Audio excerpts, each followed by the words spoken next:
Router OSPF Dynamic Routing Configuration. Now, let's take a look at the objectives of this experiment. Firstly, we aim to master the configuration method of the OSPF protocol. Secondly, we want to understand how to view the routes learned and generated through the OSPF dynamic routing protocol, and become familiar with the connection methods of the domain network cables. Background of the experiment. Assume that the campus network is connected to the campus network exit router through a layer 3 switch, and the router is connected to another router in the campus network. Now, appropriate configurations need to be made to enable communication between internal hosts of the campus network and external hosts, to simplify network management and maintenance tasks. The school has decided to adopt the OSPF protocol to achieve interconnectivity. OSPF Technical Principles. OSPF, Open Shortest Path First, is one of the most widely used routing protocols in networks today. It belongs to the category of interior gateway protocols, and can adapt to networks of various sizes. OSPF is a typical link state routing protocol. The OSPF routing protocol disseminates the link state information of each device throughout the entire network, allowing each device in the network to synchronize a database containing the link state information of the entire network. Then, routers use the SPF algorithm to calculate the shortest path to reach other networks, thus forming the complete network routing information. Experimental steps. First, use packet tracers software to construct the network topology. Next, on the layer 3 switch, divide VLAN 10 and VLAN 20. VLAN 10 will be used to connect campus network hosts, and VLAN 20 will be used to connect R1. Use a V35 serial cable to establish a serial connection between the routers, with the DCE end connecting to R1. Configure the clock frequency on R1 to be 64,000. Experimental steps. 1. Connect the hosts to the switches using straight-through cables. 2. Connect the hosts to the routers using crossover cables. Connect them to the 3560 layer 3 switch. 3. Configure OSPF routing protocol on routers R1 and R2. 4. Set the default gateway of PC1 and PC2 to the IP addresses of the connected network device interfaces. 5. Verify that PC1 and PC2 hosts can communicate with each other. The main devices for the experiment include 2 PCS, 1 3560 switch, 2 router PT routers, several straight-through cables, crossover cables, and DCE serial cables. The experimental topology is actually the same as our IP experiment. PCS are connected to the layer 3 switch, which is then connected to R1 router. R1 and R2 routers are connected via a serial interface, and R2 is finally connected to PC2. In this experiment, we will set up OSPF routing protocol on 3 devices: the 3560 layer 3 switch, R1 router, and R2 router. Now, let's see how to use packet tracer software to simulate the OSPF dynamic routing protocol experiment. Hello, everyone. In this class, we will conduct a configuration experiment on the OSPF dynamic routing protocol. Do you find this topology familiar? Does it resemble the one we used in the previous class for the RIP dynamic routing experiment? In the same topology, how can we achieve full network communication through the configuration of OSPF routing protocol? Just like before, let's start with some basic configurations. Right. The two PCS are already configured. So let's focus on the layer 3 switch. Is it similar to the previous one used for the RIP protocol? Yes, it is. Now, let's perform some basic configurations.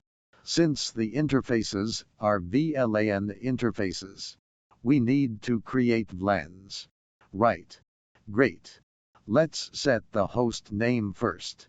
It's S3560. Right. Okay. Now let's start by creating VLAN 10 and VLAN 20. Once they are configured, we will add the respective interfaces to these VLANs. Right. For example, in TF010th switch port access VLAN 10 will add interface 010th to VLAN 10, and add interface 020th to VLAN 20 as the same. Alright. The VLAN configurations are in place. Now, let's configure the interface addresses for VLANs. First, for VLAN 10, the interface address will be set as follows. In TVLAN 10, IP address 192.168.1.1, 255.255.255.0, no shutdown. Well, in the last class, we mentioned that no shutdown can be omitted, as enabling the interface automatically sets its status to up.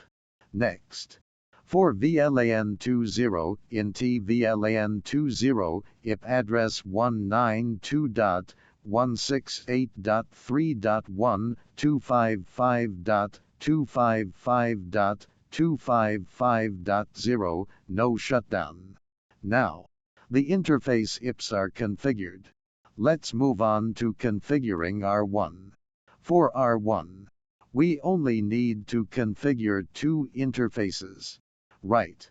Let's check the IP addresses for these two interfaces. In TF0, 0th IP address 192.168.3.2, 255.255.255.0. Great. Let's adjust the window so we can see R1 better. Perfect. Now we can see it clearly. Right. All right. One more thing. The router interface is shut down by default, so we need to enable it using the no shutdown command. Now, let's configure the INT-S2 0th port. The IP address will be set as 192.168.4.1, with a subnet mask of 255.255.255.0. Also, we need to configure the clock rate using clock rate 64,000 and enable the interface with no shutdown. Alright. This side is also configured with the basic settings. Moving on to R2. We have two ports. Right. We need to configure the IP addresses for both ports. Let's bring up the configuration window and go to Global Configuration Mode, and then enter the port configuration mode. In the port configuration mode, for S2 0th, the IP address will be 192.168.1.1, 168.4.2 with a subnet mask of 255.255.255.0. As this port serves as the DT end, we need to configure the clock rate as well. So, no shutdown. Now, for the other port F00, the IP address will be 192.168.2.1, and the subnet mask will be 255.255.255.0. All right. This side is now configured. Configuration is completed. All right. After configuring all the interfaces, the next step is to set up the routing. In this lab, we will achieve network-wide communication through the OSPF dynamic routing protocol on these three devices. How do we do that? Let's take a look. First, let's recall the steps involved in configuring OSPF dynamic routing protocol. The first step is to enable the OSPF protocol with the command router OSPF. However, unlike interior protocols, OSPF requires a process ID. Each OSPF has its own process, and this process ID only affects the local device. It is unrelated to other routers. You can have multiple OSPF processes on this device, and the process ID is used to distinguish between these processes on the local device. Let's see. Router OSPF 1. Assuming our process ID is 1. Press Enter. Now we have entered the OSPF routing configuration mode. Next, we need to announce the directly connected network segments to the outside. Right. The network command is used for that. How many network segments do we have on our layer 3 switch? 2 network segments. Right. One is the 192.168.1.0 network segment, which is where our PC machines are located. Okay. Now pay attention. After announcing the network segment, we use the wildcard mask here. Right. So the wildcard mask corresponding to the subnet mask 255.255.0.0 should be 0.0.255.255. Right. Yes. That's right. In OSPF, we also need to add an area number after announcing the network segment. Since we are configuring a single area OSPF routing protocol, we will set the area number to 0 for now. OK. Set it to area 0. Press Enter. So, we have announced the directly connected network segment to the outside as direct routes. Next, we do the same for the 192.168.3.0 network segment. Right. The wildcard mask is 0.0.0.255, and it is also in the same single area, the backbone area. All right. We are done with this part. Next, let's not forget about the layer 3 switch. By default, its routing function is disabled. So, what do we need to configure? Enable its own layer 3 switch routing function by using the iprouting command. All right. Now let's move on to the configuration of our once OSPF routing protocol. How do we configure it? Let's see. First, enter the OSPF configuration mode just like before. With OSPF, let's assume we use process number 1 here as well. Then, we need to announce the directly connected network segments to the outside. For R1, the directly connected network segments are the 192.168.3.0 and 192.168.4.0 networks. Right. OK.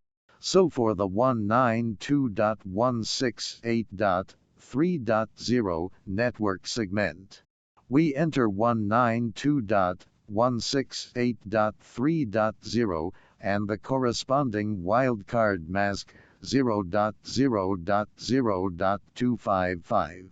Right. OK. Next, we need to add the area number, which is area 0. Press enter. Now, for the other network segment, which is the 192.168.4.0 network segment, we can use the up and down arrows to recall the previous command and modify it accordingly. This is for the 192.168.4.0 network segment, and we announce it to the outside. So, there are two network segments. This is the configuration for R1. Next is the configuration for R2. Similarly, we need to enable OSPF for R2. Enter router OSPF1. Right. Likewise, we need to announce the network segments to the outside. For R2, the connected network segments are the 192.168.2.0 and 192.168.4.0 networks. Right.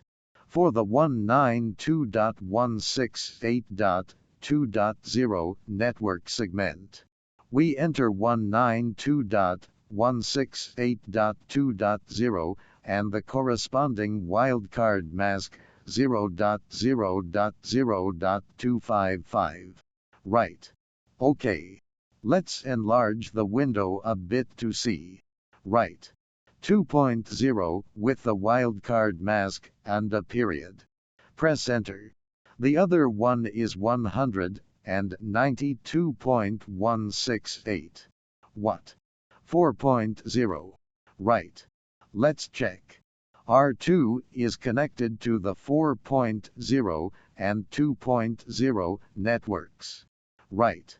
Let's give it a try with 0.0.0.255. Area 0. Right. So, we have completed announcing the connected network segments to the outside. Now, let's take a look. After configuring the routing, have the routing tables on each device been learned? 1, 2, 3, 4. All 4 network segments are there. Right. There's a bit of delay here because they are learning from each other.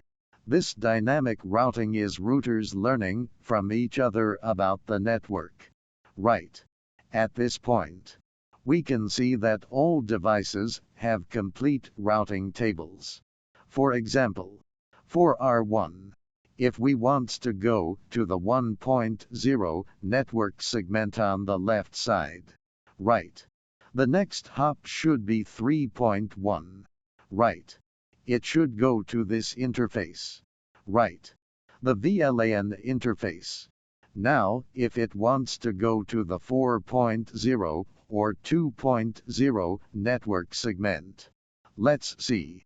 If it wants to go to the 2.0 network segment, the 2.0 network segment is on the right side.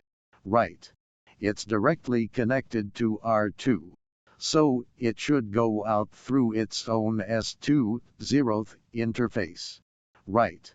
The next hop should be 192.168.4.2. Right. R2's S2 zeroth interface address. Right. OK. This is the configuration of the OSPF routing protocol. After configuring it, the routing tables are complete. Right. Now, let's see if PC1 and PC2 can communicate with each other. There might be a delay the first time. So let's try again. Yes, it's successful. Right. Using the ping command, we can see that pinging 192.168.2.2 is working. Right. PC1 and PC2 are able to communicate with each other. Right. This is how we achieve full network communication through the OSPF dynamic routing protocol. This concludes the experiment for this class. All right. That's it for the demonstration. Thank you.